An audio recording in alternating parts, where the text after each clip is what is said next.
Bom dia, boa tarde, boa noite a todo mundo que está nos assistindo, alunos, estudantes do ensino médio que estão se preparando para o Enem, assim como outros vestibulares também.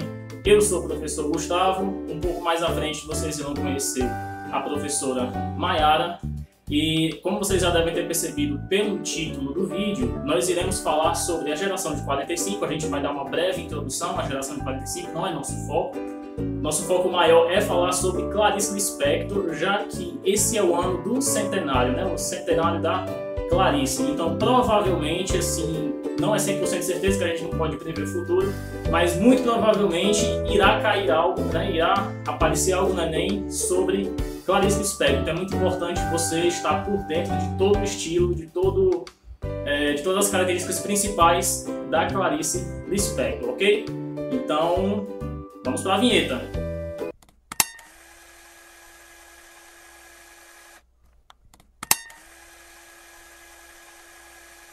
Então, pessoal, para que a gente conheça a geração de 45, a geração, né, da Clarice Lispector, João Cabral de Melo Neto, Guimarães Rosa, é interessante que a gente saiba o que estava acontecendo na época, já que isso influenciou esses escritores. Então, é muito importante que a gente conheça o contexto histórico.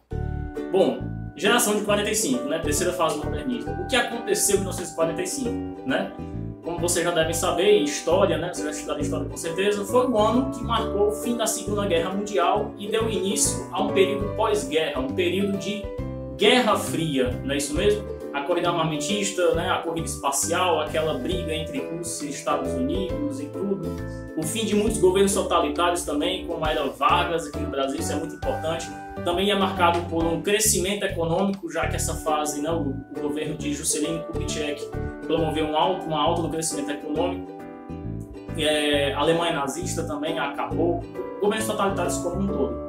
Então, esse momento pós-guerra, né, já que, se você lembrar da primeira e da segunda fase, era um momento que ainda estava estava vivendo essa guerra ainda, então ocorreu essa ruptura, né, com a primeira e a segunda geração, né? Então vai ser diferente o pensamento aqui, vai ser um pouquinho diferente do que na primeira e na segunda, né? Por isso convencionou-se chamar de terceira. Então, sendo assim, nada mais natural do que atribuir geração de 45, né, já que é um ano, que é um marco, a esse novo momento da literatura brasileira. Mas, poxa, você deve estar se perguntando como que uma guerra, como que esse momento de pós-guerra, por que é importante? Por que é importante eu saber disso para compreender o estilo, compreender o que os escritores falavam nessa geração de 45? É muito simples, ó. Momentos de guerra, em geral, não só, até mesmo pandemia que a gente está vivendo agora, né, que a gente mudou a nossa rotina. Momentos de guerra sempre deixam sequelas na alma da humanidade, né? Você sempre é o ápice da violência humana. Então, um confronto bélico dessa magnitude faz com que a gente se pergunte qual é a verdadeira natureza humana, não é isso? Pois, como que é possível a gente abandonar a diplomacia e a gente parte para a violência? Então, será que isso é uma questão de a gente classificar que o ser humano ele é bom, o ser humano ele é mau? Né? Não sei. O importante aqui é que a gente perceba por que um conflito chega a um ponto de se tornar uma guerra, né? A gente perceba que ele precisa começar de algum ponto bem pequeno. Uma guerra não aparece simplesmente do nada, né? Em outras palavras, ela começa a partir de nós mesmos, do sujeito. Então é dessa forma que a produção literária dessa época ela passa a ter uma grande preocupação com o que se passa na nossa cabeça, com o que a gente sente, com o que a gente faz, né? Quais são as nossas ações que a gente emprega na nossa vida, que determina quem a gente é, a maneira que a gente faz com que a gente se defina como sujeito. Então essas questões um pouco mais íntimas, né? A guerra faz a gente pensar um pouco nessas coisas mais íntimas. Então, apesar de o mundo estar passando por um momento de paz, né, já que não tem mais conflito, a gente costuma ler pelos sites, isso até, essa paz ela está restrita somente ao ambiente externo. Porque internamente o ser humano ele continua a sofrer com todas as angústias e que sempre teve, não é isso mesmo?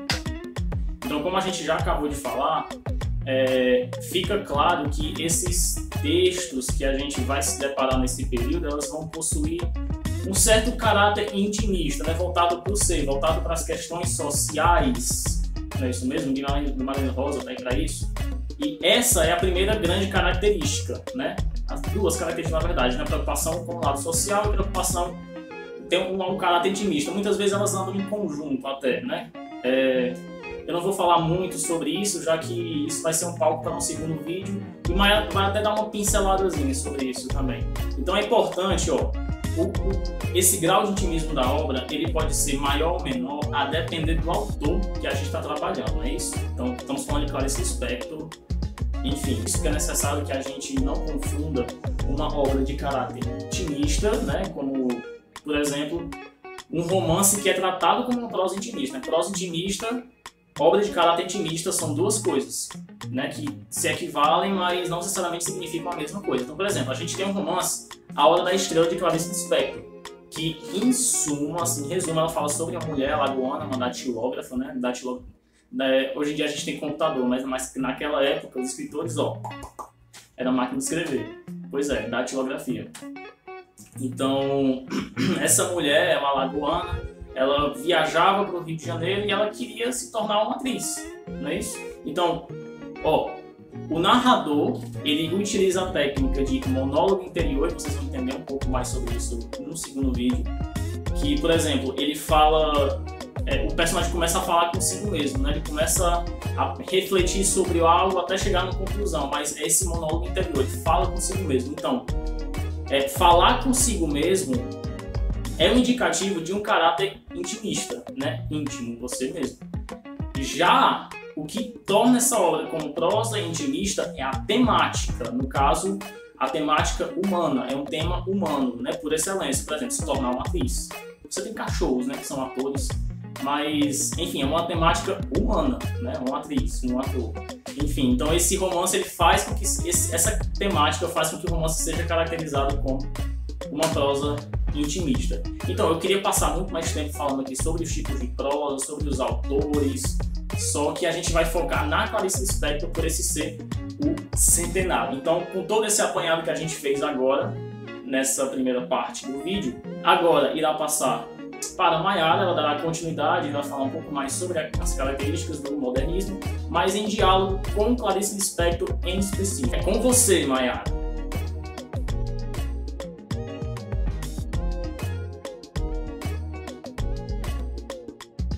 Olá, gente! Tudo bom com vocês? Meu nome é Maiara, tá certo? A outra dupla de Gustavo já introduziu aí o contexto histórico da geração 45, né? A terceira fase do modernismo. E essa terceira fase é bem bacana porque ela é considerada ainda contemporânea. Então vocês, né, adolescentes que estão no ensino médio, vão entender o que se passou nessa terceira geração, principalmente depois dessa pandemia que a gente passou, né? Por vários momentos que tivemos que parar e pensar se o que a gente estava correndo atrás realmente valia a pena, sabe? Que a vida, claro, ela funciona, mas a gente não sabe até quando, sabe? A nossa rotina vai ser a mesma, porque o mundo parou, tudo teve que tomar um novo rumo, nós tivemos que assistir aula em casa, né?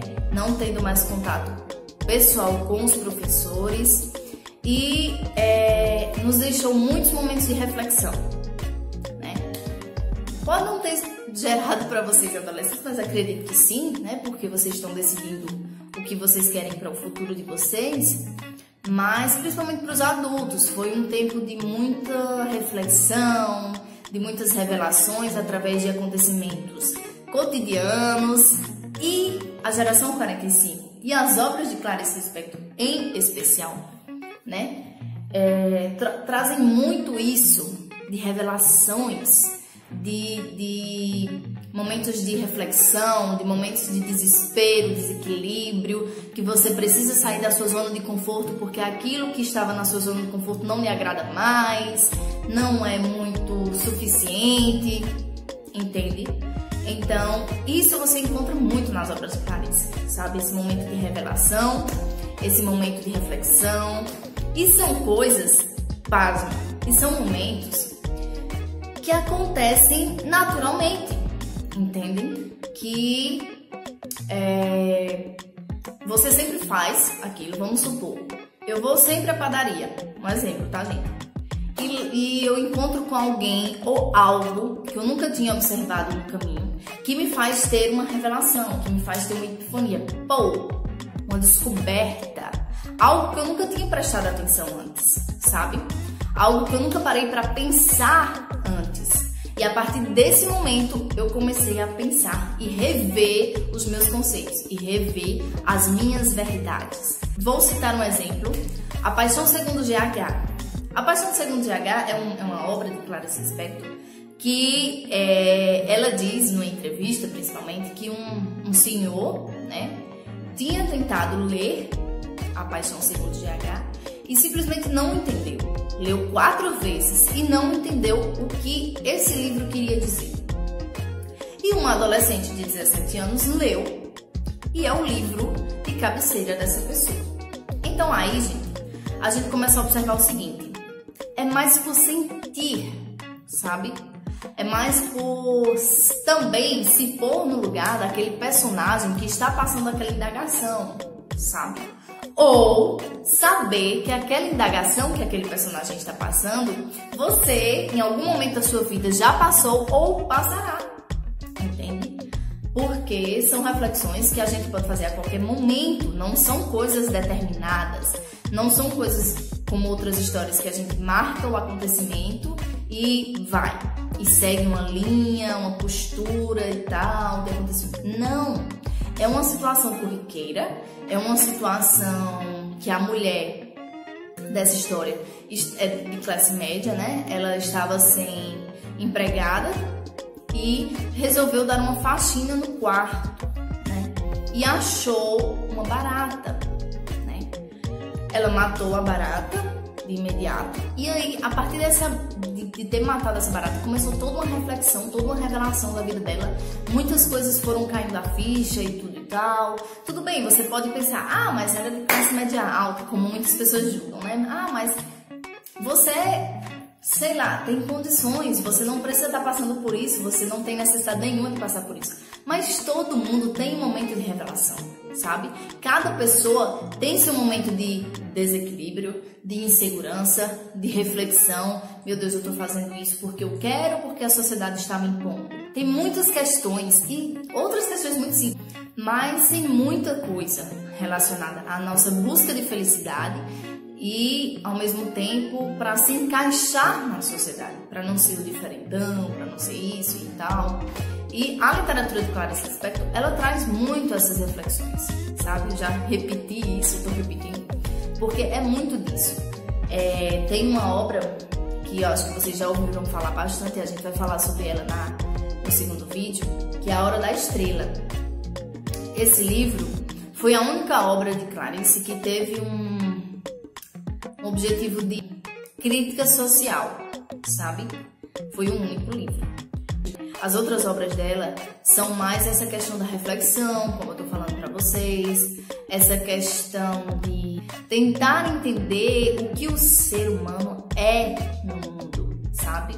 O que ele faz no mundo, o que é diagnosticado para o que ele faz no mundo, sabe?